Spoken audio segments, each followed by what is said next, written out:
Saturday night, you might be doing something a bit more exciting than me, but that's okay because this is what I wanted to do. I've cooked the sausages. When I'm done here, I'll be going up. We'll be having dinner, and just what Justin and I like to do. Really, our Saturday night is just an easy dinner and a movie and some chocolate, and we're good. So anyway, it's all right. It's the little things that we enjoy. So moving on, and I just realised I'm wearing my top that matches. So I'm I'm the blue girl. So anyway, it's oh well, look, I like to have a nice looking set and make it look good. Anyway, so we're going to talk about drugs in this next couple of pages. So I did have a quick squiz ahead of time to see what I'd be reading about because I was a bit curious myself. I actually forget a lot of this stuff and it brings it all back. So anyway, here we go. All right. So we finished off with take 5 minutes to pray. Oh, and it was all very much about loving your enemies. This one's going to be a bit lighter. Well, lighter. Anyway, let's get on with it. All right. I'm learning a lot about drug culture. A young woman told me that her suburb was just full of drug addicts. She could not avoid them if she tried, so it's hard for her to start over clean at all. I tried to guess the suburb. Wrong, she kept saying. It turned out to be quite a well-to-do area on the Bayside of Brisbane, where they have all the yachts and it's all very posh, and I was shocked. She went on to explain that there were two pharmacies opposite each other and both dispense methadone. So those of you I know who live in that area will be thinking, oh, I know where that is. So the druggies and the dealers are all over that street. You can't escape them, even to get a normal prescription filled. I realised I probably wouldn't have recognised a druggie on that street if I'd run over one, but I would now. This woman explained, now this is so interesting, the paradox of these successful drug users. Now, so stay with me here, okay? The addiction means that when they need drugs, they become erratic. And however, when they're on them, they calm down and can make sensible decisions. So this was new to me, this concept of working people getting addicted and feeling erratic, and then they get their drugs and they take them, and then that helps them to actually function. One of her customers is a high-profile, extremely wealthy business owner, and the drugs make him feel powerful and confident. Ironically, when he's off them, he fears people suspect that he's on them because of his strange behaviour. So I guess he's, I don't know, nervous and agitated or whatever. So how ironic that when he needs them and he's not on them, he feels like people can tell. And when he has them, they calm him down and make him, well, I don't know if they calm him, but they help him to function better. Or at least that's in his perception. And I don't know, maybe that's true. Maybe that's how he looks. The devil is such a deceiver. Fancy not only getting someone physically hooked, but having them believe their success is due to their drug taking. I guess it's a bit like having a wine to give you confidence in a networking meeting. Maybe. Well, perhaps it's a bit more dramatic than that.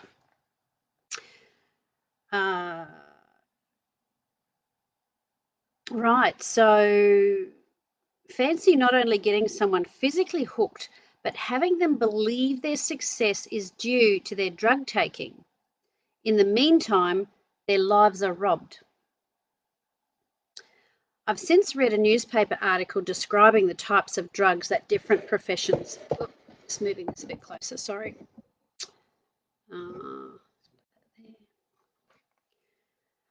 So the words I've got a paragraph, you can't really tell, but sometimes I put a paragraph in italics, which means I added it in later on. So it says, I've since read a newspaper article describing the types of drugs different professions prefer. Blue-collar workers prefer marijuana, whereas those in positions of higher status, such as in the finance industry, prefer cocaine. Users claimed it kept them sharp under pressure. Not so much that would be the cocaine keeping them sharp under pressure. I'm not sure. I'm not sure I'd like my investments looked after by someone on coke. And actually, even since then, I've heard that the ice epidemic is just massive and has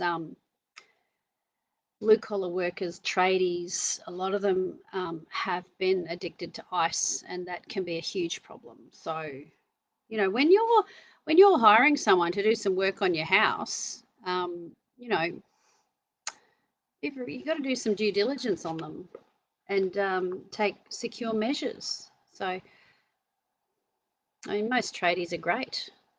And tradie, by the way, my American friends, when we say tradies, it's not a derogatory term. It's just short. Australians shorten everything. So a tradesman, tradeswoman, you bring them to your house, you get them to do work. So we call them tradies. It's a term of affection. Yeah, but anyone that you're going to bring into your house, you want to be careful of too. So interesting. Okay. We got quotes for some concrete that we did on the side of our house when we bought this one. And honestly, there were a couple of fellas who turned up. They were such grubs that I just wanted them to leave. And I thought, oh, they just looked like they would come back, and they were casing the place like they would come back and burgle the place. It was just creepy. But we ended up getting someone really, really good, which is great. So, oh, goodness me. All right. So I've learned that there's a difference between a druggie and a junkie.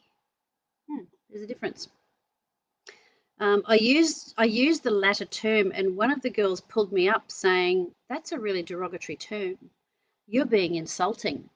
Oh, okay. I think I asked if someone was a junkie. She's like, "No, that's rude. You don't call people that." Okay. She then explained that a junkie is the stereotypical addict. Uh, they're the ones who have no remaining self-respect and will do anything for a fix. They're often dirty, sick, and broken. And they're actually a small minority among drug addicts. Look, I don't know if that's true, but she believed that they were only a small minority, and she knew more than me. It's a widely held belief here that almost everyone uses drugs, even if it's just marijuana. So everybody uses it. Everybody does. Our unit is already overcrowded. Half the cells have a mattress on the floor, like a second mattress, for a second occupant that the cell was not designed for.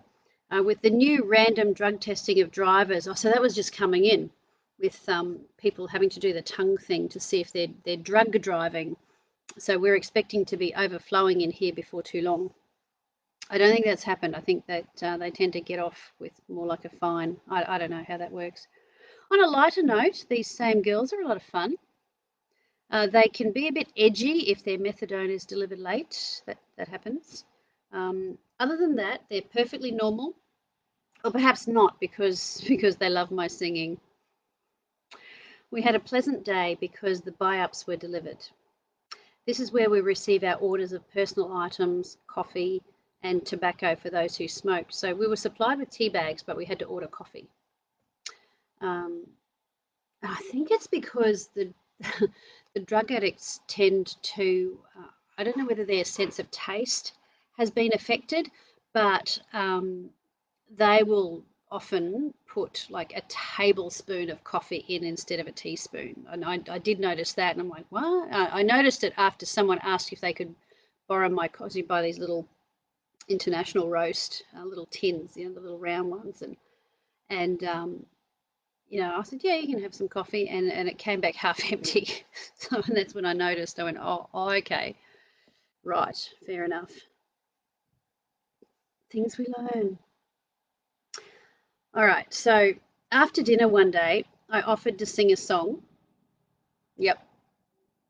I did my best impression of singing Dream a Little Dream because I have that on a, not in jail, but I had it on a cassette of Mamas and Papas.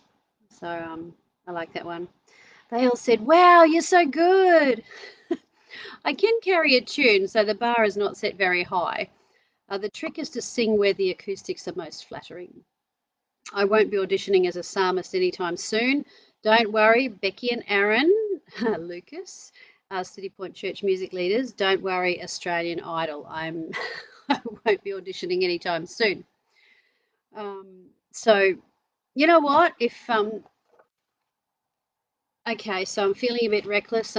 I did do that song with the guitar the other day, and it got a lot of views. Actually, I'm surprised. Um, but I'm toying with the idea. Maybe I'll have another crack and sing "Dream a Little Dream." Don't worry, I won't substitute it with "Amazing Grace." You know, I don't think that would work. I don't know if I can play it on guitar. I'll have a go. I'll have a practice, and then maybe we'll do the microphone in the cup trick again and see whether that'll work. So if you watch this and you want to challenge me to sing a song and make a fool of myself again, you're on. Let's just see. So feel free, um, comment, like, share, and any of the other videos. Feel free to go back in time. You think, what's she talking about? Go back in time down my page and feel free to have a look at all of those videos and share them. And what else? Oh yes, if you want to, get on with this story and actually buy the book, please do. You can get it at my website, speakertrishjenkins.com. And I also have a ministry website. Hello, Ismail. Thank you. So blessed. Bless you too. Um, my ministry website is trishjenkinsfaith.com. So I have a sticky beak there. My American friends, a sticky beak is like a bird with a beak that sticks in. Have a look in, and that's great. And I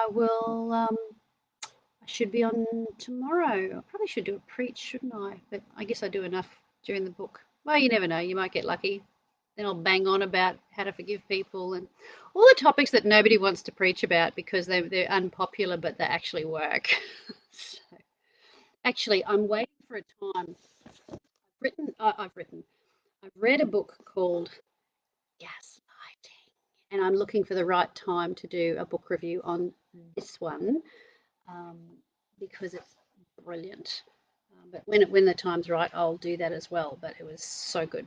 So I will let you go and enjoy your evening. I'm going to go upstairs and put those snags on a plate with some yummy stuff. And Olivia's out at a birthday party, so it's just Justin and myself. And we're just going to have our Saturday night and finish our weekend. So you have a great weekend. If it's just starting or in the middle of it, have fun. And I'll see you soon. Bless you heaps. Bye.